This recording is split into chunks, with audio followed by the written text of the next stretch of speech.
আসসালামু আলাইকুম রহমতুল্লাহ। একটা জিনিস কখনো ভেবে দেখেছেন? আমি আপনি এই দুনিয়াতে কাকে সন্তুষ্টি করার জন্য এত পেরেশানি নিই? আমরা কার জন্য পেরেশানি নিই? এই মানুষদের যারা আপনাকে কয়েকদিনেই ভুলে যায়। কখনো ভেবে দেখেছেন? যেই মানুষদের খুশি করার জন্য, যেই মানুষকে সন্তুষ্ট করার জন্য আপনার আমার এত ছোটাছুটি। দেখেন, যখন আমরা মৃত্যুবরণ করব, আমরা মারা যাব, সেই সময় কিছুক্ষণ দেখবেন যে আপনার আত্মীয়স্বজন, বাবা মা বা স্বামী বা স্ত্রী, বন্ধু-বান্ধব সবাই দেখবেন যে কিছুক্ষণ মন খারাপ করবে, কান্নাকাটি করবে। সেই মানুষগুলোই তারপর জানাজা দিয়ে কবরে রেখে আসবে। কখনো ভেবে দেখেছেন?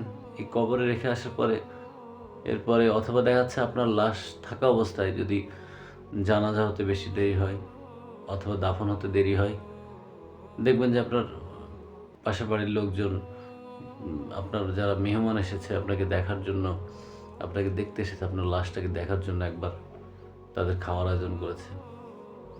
ইভেন আপনাকে কবরস্থ করার পরে আপনার বাড়িতে দেখবেন যে খাওয়ার আয়োজন চলছে, এবং শুধু তাই না, সে খাওয়ার আয়োজনও চলছে, হাসাহাসি, মানে আনন্দ ফুর্তি সবই চলছে, কিন্তু আপনাকে আর কেউ মনে রাখে না।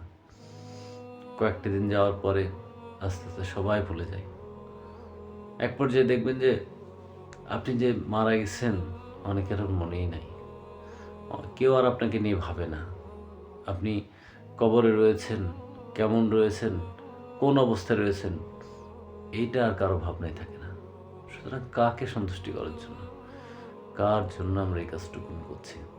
এত পেরেশানি, এত দুশ্চিন্তা, এত অস্থিরতা কখনো ভেবে দেখেছেন?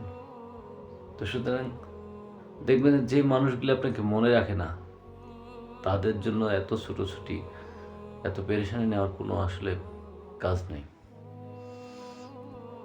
আপনার যেটা দরকার সেটা হচ্ছে যে আপনাকে যিনি সবসময় স্মরণে রাখেন, যিনি আপনাকে সবসময় স্মরণ করেন, প্রতিটা মুহূর্তে আপনাকে, আপনার সমস্যা বোঝেন, আপনার মনের কথা বোঝেন, আপনার অন্তরের কথা বোঝেন, অন্তরের কষ্টটা বোঝেন, আপনার সমস্যাগুলো জানেন, সে মহান রব।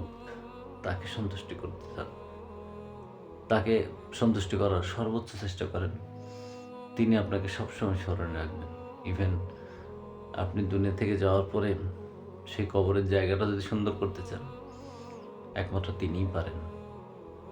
আপনি তাকে খুশি করুন, আপনার কবরটা সুন্দর হবে।